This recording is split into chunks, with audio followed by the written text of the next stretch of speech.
Hi everyone, it's Roman from Acceleration. Welcome to our new training session.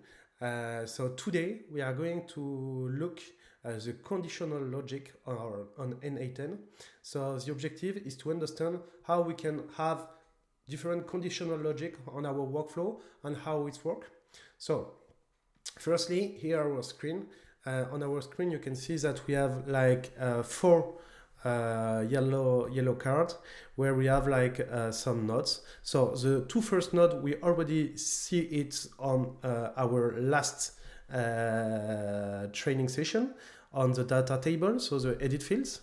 So edit fields, the objective is to set and to map some data. Wait, the objective is to wait a little bit of time before the new execution of a new node on the workflow. And after we have the if and switch, and this node are the nodes that we are looking to today. So the if is like we want to have one conditional logic, and if this conditional logic is true or false, we can put like two ways on our workflow. And the switch is like we can have unlimited ways, because like we can say if it's A, B, C, D, or G. So we are going to look how it works directly. So firstly, we have one data table and we have one Google Sheet. So on this Google Sheet, we have first name, last name, gender with H and F. Here on our data table, we are going to create the same column. So first name, last name,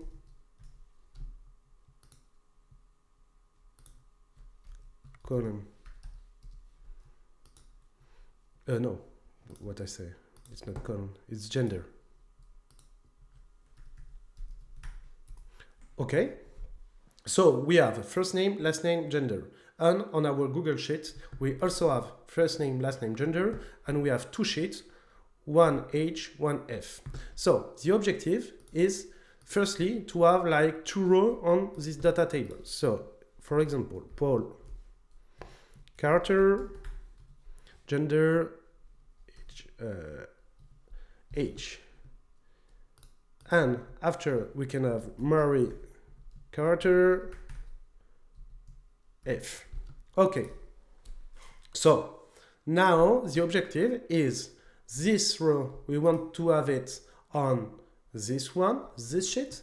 On the second row, we want to have it in the other sheet. So we have to create a conditional logic.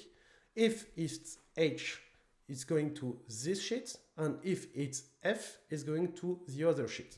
So how it will work? So firstly, we put a trigger manually. After, we have to search data table and we say get rows. On our next episode, we are going to check how to manipulate multiple data, but now we are going to check and process one by one. So we put limits 1 and we select the tutor 1. So if I launch this one, I have one item, and normally I have, I think, Paul Carter. So here, Paul Carter H. Okay, ID 1. So now I'm going to say if, and I'm going to select the value gender, and I say if it's equal to H, it's true. If it's not equal to H, it's false. So here I can put Google Sheet and I can say append row in Sheets, and I select my tutor Google Sheet and I select H. Now I just have to get my value from my get row. So first name, last name, and gender. I just have to drag and drop. And this one, I can copy and paste it here to my force.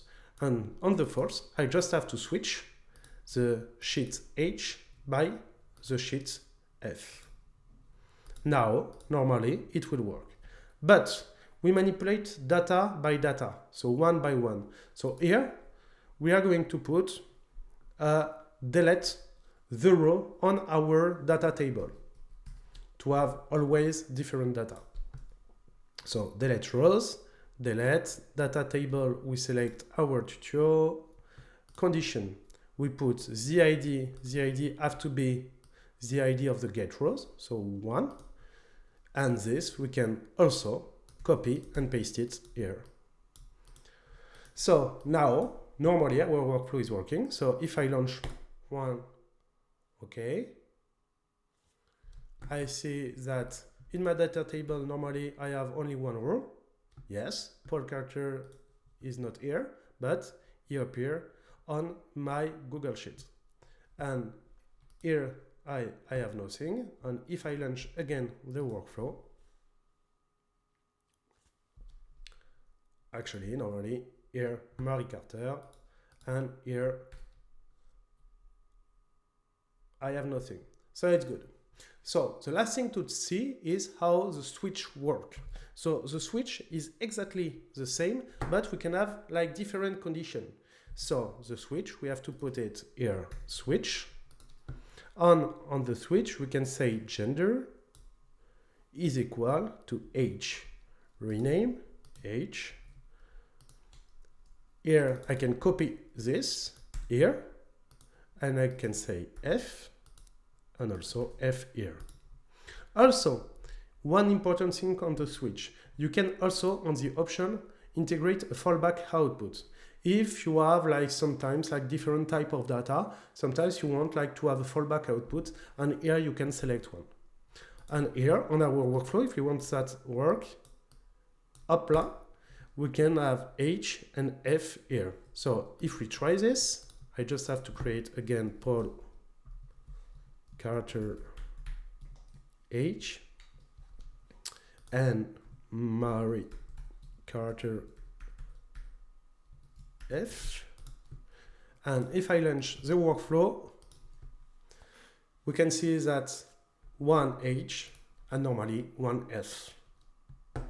And it's good. Here I have Mary Carter, and here I have Paul Carter.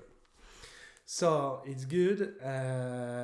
So on the next episode, we are going to check how we can manipulate multiple of data.